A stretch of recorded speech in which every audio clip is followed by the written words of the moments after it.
Chapter 16. Bedridden BB. The next few hours seemed to pass by at a snail's pace, with BB's fever remaining obscenely high, and the paste he was vomiting up continuing to come out in copious amounts. Fluttershy had come back down not long after excusing herself, with a sealed bag of frozen vegetables in hand, which they then used as an ice pack to try and bring BB's temperature back down a little. It worked, albeit only slightly. It was getting on towards evening when BB's symptoms slowly began to lose some of their intensity. He was still sweating profusely and shivering uncontrollably, but the amount of puke was starting to decrease, and his fever was dropping back down. Eventide could now safely put his hand on BB without it burning from the heat, a fact for which he was very grateful. He capitalized on it to give his son many gentle pets on the back of the head, offering whatever comfort he could from his kneeling position by the bed. After a while, BB managed to muster enough strength to lift his head up and lean into his father's ministrations, a weak chirp coming from deep in his throat. His glowing eyes looked up at Eventide and shimmered softly with gratitude. "Thank you, Daddy," he muttered before resting his head back down and coughing a few times. Eventide offered to BB a small, reassuring smile. "You're welcome. How are you feeling now? Your fever's gone down quite a bit," he noted in a hushed tone, never once taking his hand away. BB coughed again before speaking. "A little better," he mumbled before closing his eyes and letting out a tired sigh. "I'm still hot and cold. My stomach still feels really sick. Your fever was pretty high," Fluttershy noted gently from her place by the stairs. She walked forward and sat down on the edge of the bed, looking down at the two with a soft smile. "You're probably going to be okay, though. I think the worst is past." BB nodded slowly, his face becoming partially obscured as he pulled his blankets a little closer to his body. He lay still for a while, trying to relax under Eventide's hand, then let out a quiet sniffle. It was almost inaudible, but in the otherwise silent room, both Eventide and Fluttershy heard it. Eventide gently pulled his hand back and leaned down to look into BB's face a little better. "BB?" "Why did I get sick?" BB suddenly asked, his voice sounding guilty and reluctant. He opened his eyes slowly to reveal that they were starting to glisten with tears. Eventide and Fluttershy shared an uneasy glance. The way he had said that was heart-wrenching. After a moment, Fluttershy cleared her throat and offered an answer. Well, while you were outside a couple of days ago, you probably caught some airborne virus. You'd been inside this house for your whole life until then, so your body wasn't able to protect itself from the virus. So you got sick." BB blinked. Without raising his head, he voiced his next question. "What's a virus?" It was Eventide who answered him. "A virus is, well, they're tiny creatures that live inside your body. So tiny, in fact, that millions of them could live on the tip of one of my pens upstairs, and you still couldn't see them." BB was genuinely intrigued, as was evidenced by how his ears perked up and his wings gave a weak buzz on his back. "Really? They're that small?" he asked. Fluttershy nodded and continued on with the explanation. "Yes, they are. And they are really bad for you. They're one of the things that can make you really sick by getting inside your body and attacking it." "That's mean," BB protested in a murmur, his eyes narrowing somewhat.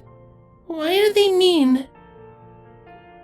Well, It's what they have to do to survive, Eventide reluctantly explained. When they get inside your body, though, it starts getting really hot with a fever to try and get rid of the sickness. It burns them out and makes them run away to find somewhere else to go, he explained, glancing up at Fluttershy as if for approval. She gave him a small nod and a look that conveyed her message clear enough. Close enough. BB's eyes closed part of the way, and he curled even tighter into a ball. He sat there for several seconds, completely motionless aside from his shivers. I'm sorry I got sick, he said softly, his eyes starting to shimmer even more. Please don't be upset at me. Eventide recoiled at that, his eyes widening in shock. For a few seconds, he just stared at BB in confusion, before letting out an exasperated breath. What? BB, why in the world would I be upset with you? You're scared. BB pointed out weakly, sniffling again. And sad. And it's all my fault. When Daddy isn't happy, I don't get to eat. Fluttershy raised an eyebrow at that. BB? What do you mean? She asked softly, reaching her hand down to give the quivering bug a few gentle pets through the blanket. BB hiccuped, then burst into another violent coughing fit. A few specks of green paste splattered across his pillow, but nothing more came out of him, thankfully.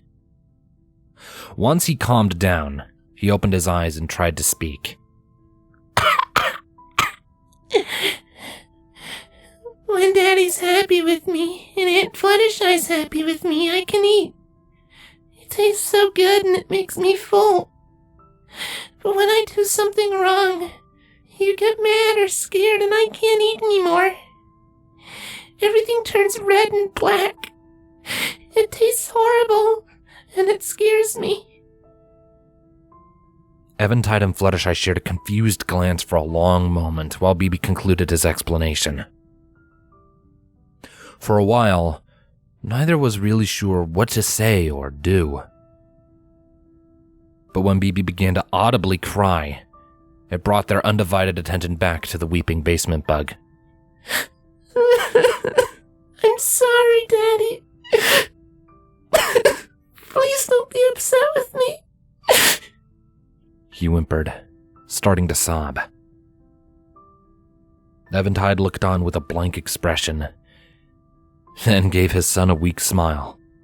Hey, I'm not mad at you or upset with you, and you've done nothing wrong, he assured in a whisper, while reaching over and giving his son a reassuring pat. You're sick, and I'm scared for you, yes, but that's because I love you, and I want you to get better. So stop thinking you did something wrong, okay? To help punctuate his point, he then brought his thumb around and pushed it playfully into BB's nose. BB managed a tiny giggle at the nudge, then reached his little hooves out to grasp the small appendage and hold on to it. His grip didn't last long, though, and he allowed Eventide's hand to return to its owner after a mere 3 seconds. With his hooves uselessly falling back down into the blankets, BB stared up at Eventide for a few more minutes before closing his eyes.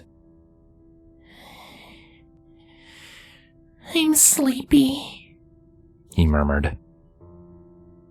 Fluttershy smiled softly upon hearing that. Then you should go ahead and get some sleep, she advised in a soft voice before standing up and lifting up the puke pan from the bedside table. The contents sloshed around a little, and she grimaced at it, before offering BB a chirpy smile. I'll clean this out and bring it right back. Then... BB watched her, tilting his head as she went. This small motion caused the frozen vegetables to slide off of his head with the crunch of plastic. Fluttershy giggled at how he looked at the bag incredulously, as if it had offended him somehow. Then I'll bring down another ice pack for you. Okay. BB called after her, before resting his head on his pillow and slowly closing his eyes. The last thing he saw before sleep claimed him was the softly smiling face of his adoptive father looking back at him. In just a few minutes, he began to snore quietly, his shivers and groans growing quiet. Eventide barely even noticed as Fluttershy did as she said she would. She eventually returned with a new bag of frozen veggies, and without the pan. She placed the vegetables on BB's forehead, then gave Eventide's shoulder a shake. We should probably let him be for a while, she whispered to him. Eventide gave a stiff nod, his smile falling away. He slowly got back to his feet, and the two quietly made their way for the stairs.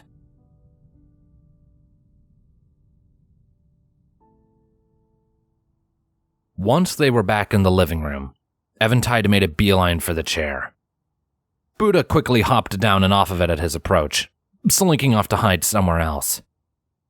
Fluttershy watched with a small smile as Eventide then turned on his heel and slumped down into his chair with a heavy sigh. Seeing the sight, despite their situation, was enough to make her chuckle under her breath. Eventide raised an eyebrow and shot her a skeptical look. "What's so funny?" he asked indignantly. Oh, sorry.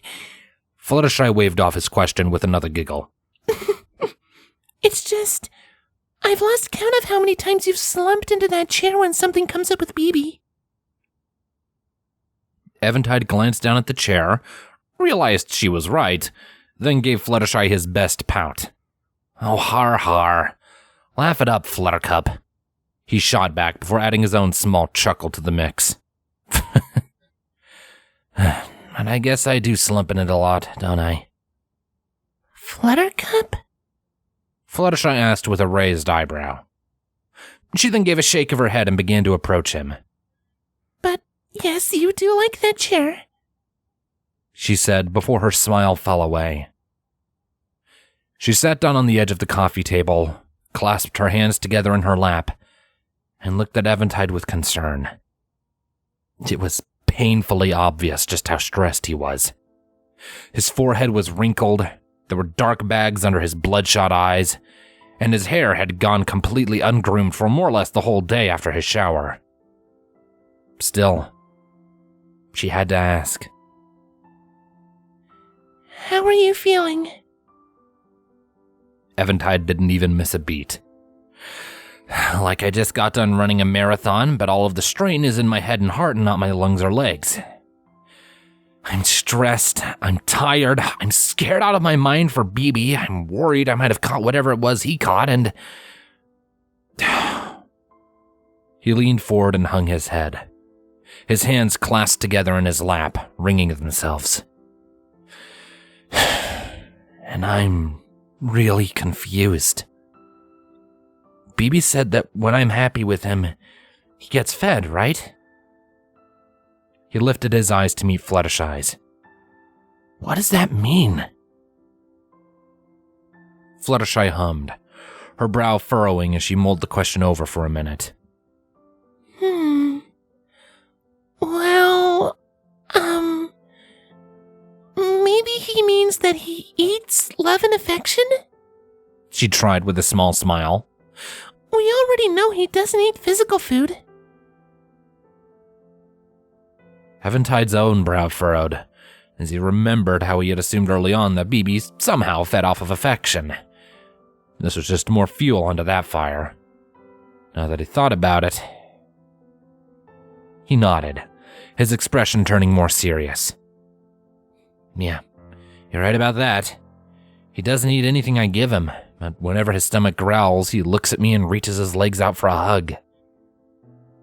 And he also mentioned that it makes him scared whenever you get angry with him, Fluttershy noted, running a finger over her chin. Do you get angry with him? Not often, no, Eventide answered. Usually it only happens if he does something wrong, and, I'll tell him it was wrong, typical scolding style, and he never does it again. He always looks...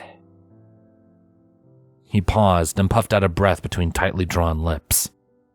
I don't know. He looks guilty, but scared at the same time. Well, Fluttershy began, her eyes narrowing with thought. If he gets fed by us being happy with him, that would explain that. If he can't eat whenever he does something wrong, then he has a very good reason to learn quickly and be good. Being angry with my kid means he doesn't get to eat? Eventide groaned and ran a hand over his face, then flopped back into his chair even harder than before. He stared blankly up at the ceiling, closed his eyes, and let his hands hang limply over the sides.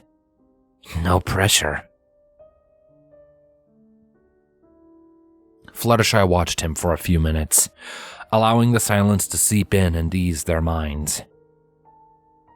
After a while, she stood up and slipped away, her shoes barely audible on his floor.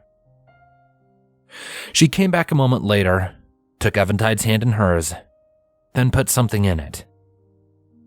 Eventide opened his eyes and looked to see the baby monitor was now secured in his hand, through which he could just hear the sound of his son's shaking snores. He looked up at Fluttershy, and she smiled down at him.